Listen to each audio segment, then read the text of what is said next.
Hey guys, my name is Jo Sebastian. I'm a registered nutritionist and dietitian, and welcome to the very first episode of Nutrition Eats, where we break down nutrition information and eat. Our goal for this episode and this series is to educate you on nutrition recommendations for any of your health concerns and translate that into your everyday meal. I hope you guys are excited. Let's talk about PCOS and diabetes. What is PCOS? PCOS stands for Polycystic Ovarian Syndrome, which is common among women of reproductive age. This is characterized by high male or androgen hormones, which often impacts ovulation, which is why irregular periods and infertility are often symptoms of PCOS. Another characteristic is small cysts in the ovaries.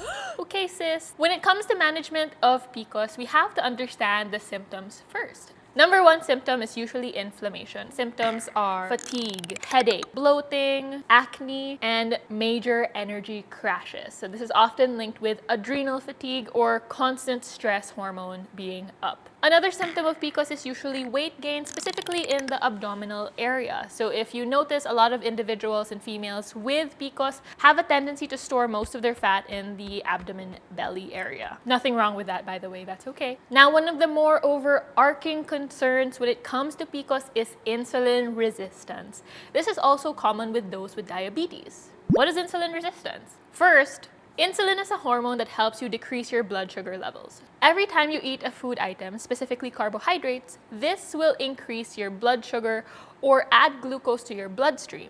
Insulin is very good at bringing that down and bringing glucose to the cells that need it for energy and life. But when we have insulin resistance, the body has a little bit of a hard time bringing down your glucose levels. So now our concern is how to manage those, which is often what we think when we hear of PCOS and diabetes. So there are two main nutrition concerns when it comes to PCOS and diabetes, and that is insulin resistance and inflammation. How do we tackle insulin resistance? We want to focus on low glycemic index foods. What is the glycemic index? It's basically ranking food items and how it impacts your blood sugar. High glycemic index foods means that food item will increase your blood sugar fast and decrease it really fast as well, which isn't great when you're trying to manage your blood sugar levels. Low glycemic index foods tend to increase your blood sugar much slower and decrease it much slower as well. You can definitely check out the glycemic index. That will be your rolled oats, you have your red, black, brown rice, quinoa, adlai, you also have wholemeal bread as other options, and most of your fruits and vegetables. Just because it's high glycemic index, does that mean that I am not allowed to eat it? Absolutely not. Instead of focusing on just the glycemic index, we also focus on what is called the glycemic load. Glycemic load is the actual impact of this food item to your blood sugar. For example, a high glycemic food item will be your watermelon, but it depends on the amount of watermelon as to what that actual impact to your blood sugar would be. So instead of thinking, I can't have watermelon, I'm never gonna eat it, let's focus on the amount of watermelon and other nutrients that can help lessen your glycemic load. So add more fiber-rich food items, add some lean sources of protein, and space out your intake throughout the day so that your body has time to regularize your blood sugar levels. So again, low GI, high fiber, space out your meals. Now let's talk about chronic inflammation. There is some things we can do around food and inflammation, but also take note that stress management is very important. So be sure to set your boundaries when it comes to stress. On the nutrition side of inflammation, we can focus on food items that will help decrease inflammation. And those are nutrients such as vitamin C, vitamin A, vitamin E, omega-3s. I hope you guys are still there after that crash course on PCOS and a little bit on diabetes. If you are, I hope you're ready to cook. We will also be answering some of your major concerns. Let's get into it. Let's cook and then eat. So let's cut up our fruits so that we have nice biteable sizes. You don't have to use all of the fruits, but we're using 3 for more color and fun. So our first concern is about weight loss, gluten-free, and dairy-free diets along PCOS. So you don't actually have to be dairy-free or gluten-free. There are studies that show that it is better when you don't consume a lot of dairy, but that depends on the person. So feel it out. as you want to.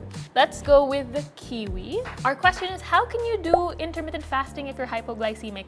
I honestly wouldn't recommend it for multiple reasons. Usually when you're fasting, you have low energy availability for a long period of time, which often leads to hypoglycemia, which is when your blood sugar levels are too low. That could be fatigue, headaches, dizziness, all of those things. And then when you have your meal, it's gonna spike up your blood sugar. So I'd recommend instead to have more frequent meals throughout the day, maybe every 3 to 4 hours. One of the main treatments that is usually suggested for those with PCOS is to lose weight. But if weight gain is a symptom, how do we go around that? Especially if we are losing our energy and having a hard time to get through our day. Instead of restricting your food items, focus on making more satisfying meals by having more balanced meals and spreading out your meals and snacks throughout the day. And the common thing that happens when we are not having our meals and our snacks is we're gonna get hungrier. So try to eat when you're not super hungry and try to make sure you are not getting too overly full when you're eating.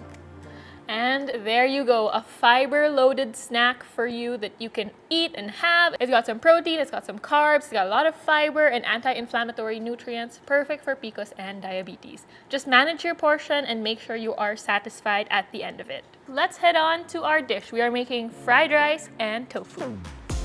So we are going to be using some white rice. To help lower the glycemic load of white rice, we are using our protein source, which is our egg, and some more protein from our tofu. So our first question is about rice. Should we substitute it? What can we substitute it with?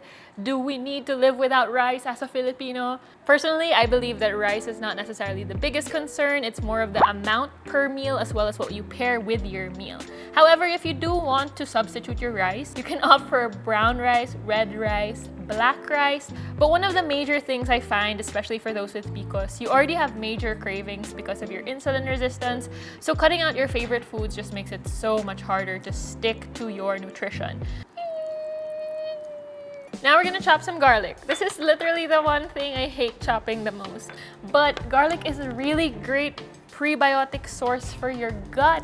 It's also great for flavor. This is the technique used if you don't know how to chop garlic but you want to look like a professional. Yeah. Okay. We are in for the biggest task of the day. We are going to make our fried rice. Grabbing my pan, let's start. Our next question is, how do we still eat our favorite Filipino dishes even if we have PCOS? It's usually because when we search PCOS dishes, there's a lot of Western culture involved. We forget that we are Asian and a lot of those food items are not for our palate or our budget or our availability. So remember, you can still eat your local Filipino food items if you want to.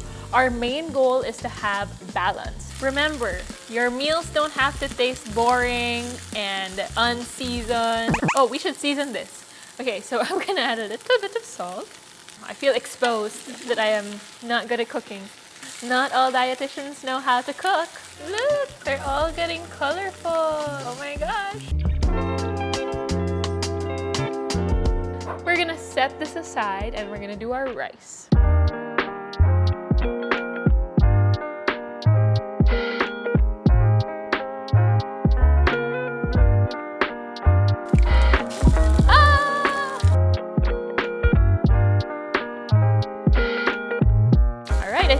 Good. There we go. Ooh.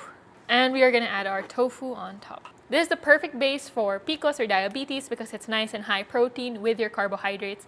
Portion sizes, what about that?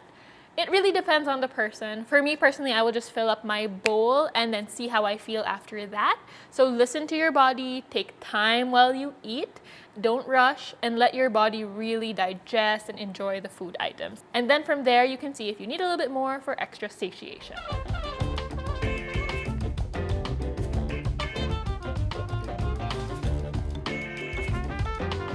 The big reveal, let's taste it. Let's see how it goes.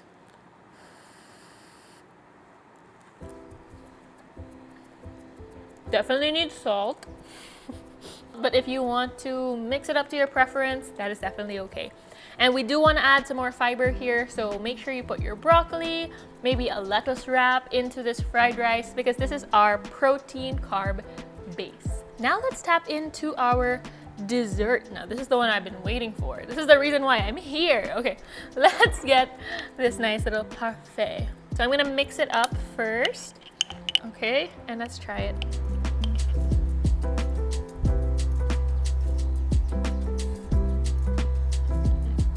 Something a lot of those with PCOS and diabetes are looking and missing is that sweet flavor. So we definitely have that from the fruit, the granola, and we have that nice tartness from the kiwi and the yogurt. So this is a perfect balanced snack for those with PCOS or diabetes. That was our dishes for the very first installment of Nutrition Eats. I hope you guys like this episode.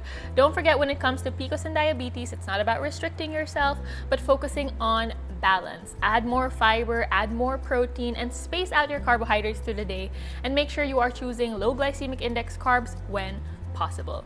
If you have any more nutrition concerns, leave them in the comments below and maybe we'll do another episode about it. I hope you guys are excited for more because I am excited too, and I always love to say you always deserve to eat. So we'll see you next time. Bye!